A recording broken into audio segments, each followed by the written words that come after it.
these sort of four purposes, and you can call them slightly different things, but usually partnering is around some sort of advising, contributing, influencing. So that might be an advisory committee. It could be you're informing another agency about something. Shared problem solving. You know, certainly in Ontario right now, we're looking at the whole issue of funding cuts. That's a problem we would like to solve together. So that might be issue awareness or promotion. Oftentimes you might do events or projects that are really focused on raising the profile of the issue that you work on, so that might be literacy. And then of course there's the classic event, project, or program delivery, where an example that we do in our organization is a family literacy program. So we provide that to women on welfare on Ontario Works and their preschool children. So we partner with an early years center, with the Kitchener Public Library, and other assorted community partners. They come in as guest speakers, but we count on the early years center for space and for childcare, and we count on the funder, who's the regional municipality, for the funding for it. So it all comes back to the same thing, same four types of things. I like this one because it emphasizes a very positive, solution-oriented focus. Together we can make a difference. We focus on outcomes, we're blameless of others, and we're oriented toward yes. And I'll just make special note, this is a great partnership handbook. It's from HRDC, and if you want I have a webography, which is at my office right now as we speak. And but I'll give you my email, and I'll email it to you. But this is a great partnership workbook and has lots of tools, including a partnership readiness tool in it. So the Tolby principle, it emphasizes the whole idea that when you enter into a partnership, again, I'm talking about, you know, a full integrated collaboration. You can spend a lot of time, something goes wrong. How many people have been in a partnership where somebody didn't follow through on their task? Does that sound familiar? You know, exactly. Maybe they had to book the chairs and the tables for a special event, and you keep contacting that person. You gotta keep contacting Jim. I'm gonna pick on Jim. And Jim just never books the damn tables, okay? And so you can get caught up in pointing the finger at Jim, or you can come to Jim and say, you know, maybe, is there something happening? You know, and you know what? We really need to book those tables and chairs. So Leah has volunteered to do that, and so she's gonna take that off your hands. Maybe there's another task that you can do at the event. So let's move forward on finding solutions rather than placing blame. You can do that later. No. You know, and that everybody is focused on, we want this to be a positive experience. We want the outcomes and the outputs and the impacts to be front and center all the time. We're moving forward, we're not moving backward. Because there's no better way to disintegrate a partnership than to talk about blame. I recently found this, and I thought this was great. It was a good way of sort of saying how, and I got it from the University of Wisconsin. If you've ever gone to their continuing ed site, it's great. They have logic model stuff, they have partnership stuff, it's brilliant. So University of Wisconsin.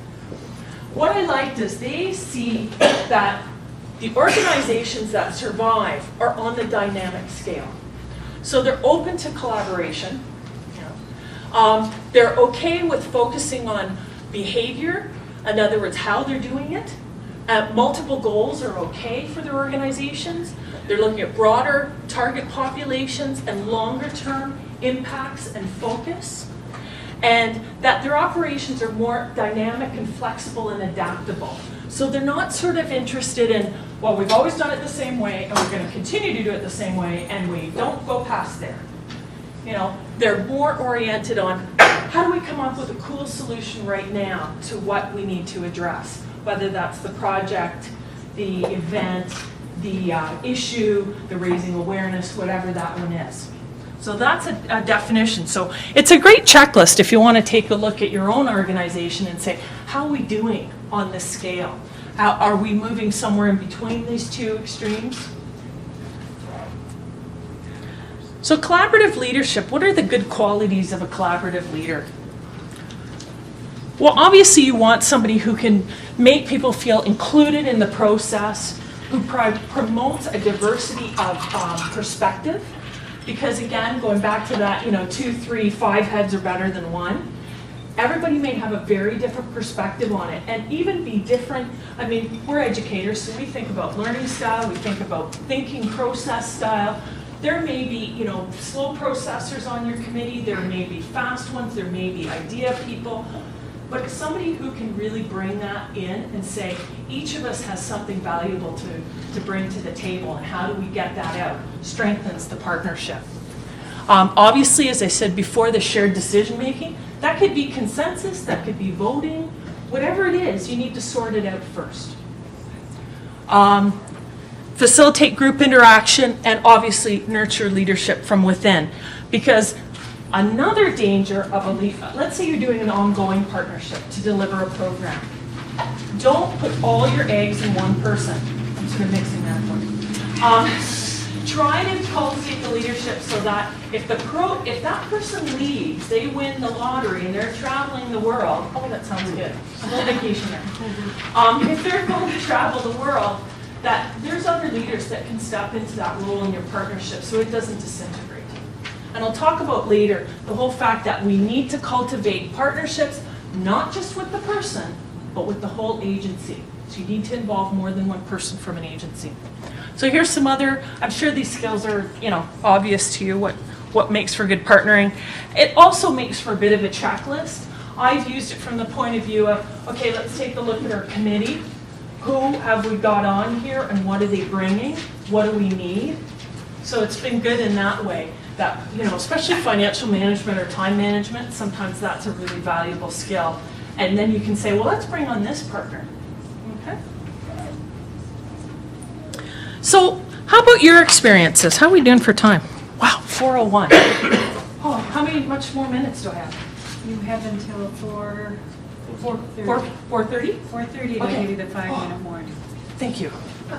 I want you to, again, in your groups, take a minute to talk about what was good and what was not so good about your past partnership experiences. Do some reflection on that. And if people could just jot down some ideas, and we'll do a bit of sharing after the 5 minutes. Okay, so go ahead.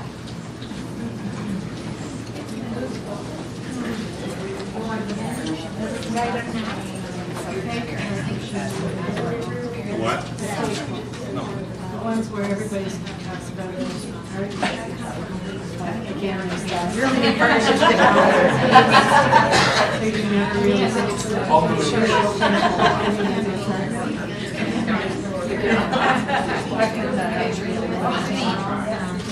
I work for a sometimes you're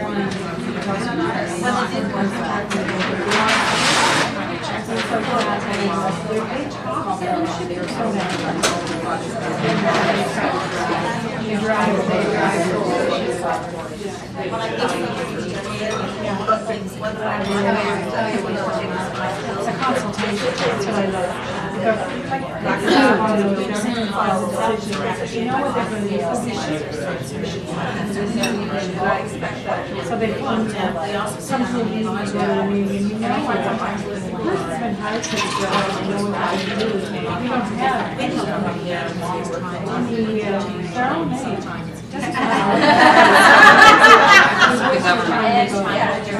When they're there to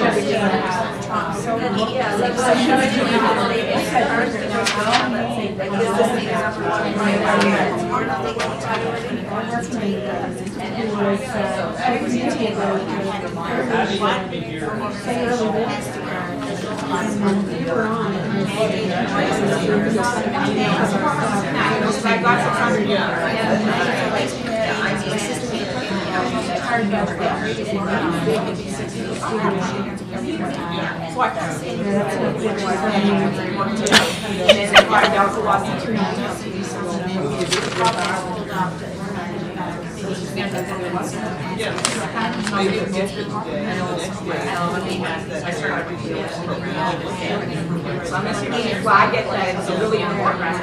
She has time to find a partner. Doesn't mean we're supposed to stay on her. So we have to take like So they wanted to share their students to get West Street. Even if somebody cannot find not the controls, then it's going to do that, you can say, okay, I couldn't do that, so it's great. So they're just waiting to make sure numbers are right. It's really hard. Yeah, that's right. We meant to sending our teachers there. They were still trying to get this. So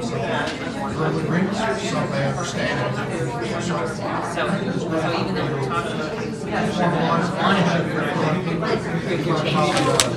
Partnership agreement.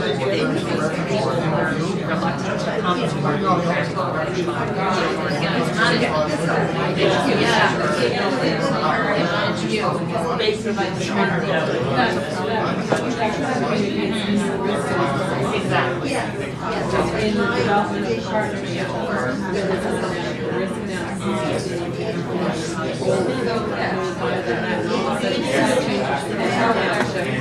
Dynamic and really feel certain. It's nice when you can be, yeah, it's nice when you can just go to my students are very good at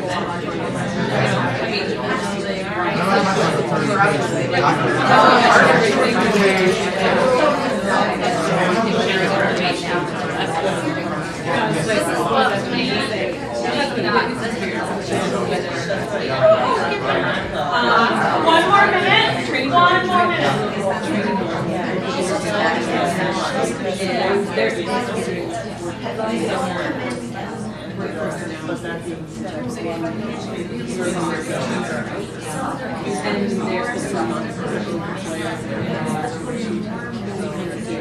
More power. Takes away the whole equity.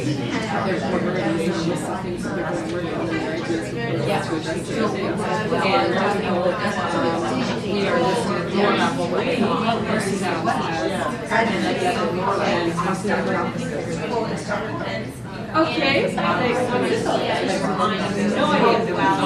idea. And they haven't done any of that. October, they haven't done anything. There's no work going on.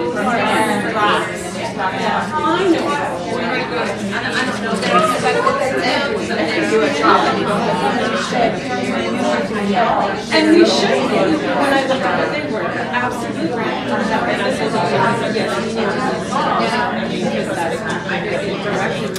Okay, can we get back together? There's not enough time in an hour and a quarter. I can fill an hour and a quarter to shoot. There's good part. Yeah, and the overture. So we'll take a couple minutes and we'll do a bit of sharing. Does anybody have an example of when it really worked well? And sort of what made it work well? Focus on the what made it work well. Anybody want to offer that? Yeah. I'll fire one off right away. Prior to getting involved with Frontier College, I served for 11 years in the military. I found myself in Afghanistan a number of times, but on my second time there, we ended up out in Maiwand. If anybody knows their history, Maiwand is where the British were annihilated by the Afghans, and our little camp sat right across from the old fortress that the British had built. We were out there with a grand total of about 12 of us, Canadians, and there was a company of Afghan National Army soldiers with us. And what we found is I was part of a psychological operations team, and when we were there, we had just enough Canadian troops to be able to man the FOB, the Forward Operating Base, while another group went out and patrolled in the community. And so we do that when we were there with them. And it worked because, and it was especially good for us because the psychological operation, we had a hard time being understood within the military hierarchy. It was just, we were sort of a check in the box item that everybody wanted to have because they knew when they got back to Canada, they'd be able to say that, well, when I led this operation, I had artillery assets, air assets, so on and so forth, and I even had psychological operations. I don't know what they do. I stuck them in the middle of the headquarters element, but I had them there. When we worked with the OMLET, the Operational Mentoring and Liaison Team, they had a need of us. Yeah, sorry. The police were the POMLET, but they quickly became known as the Piglet. But anyway, there's no former police officers here. So in any case, For the omelet, it was the ability to go out and patrol with their AMA soldiers. They couldn't mentor their soldiers, be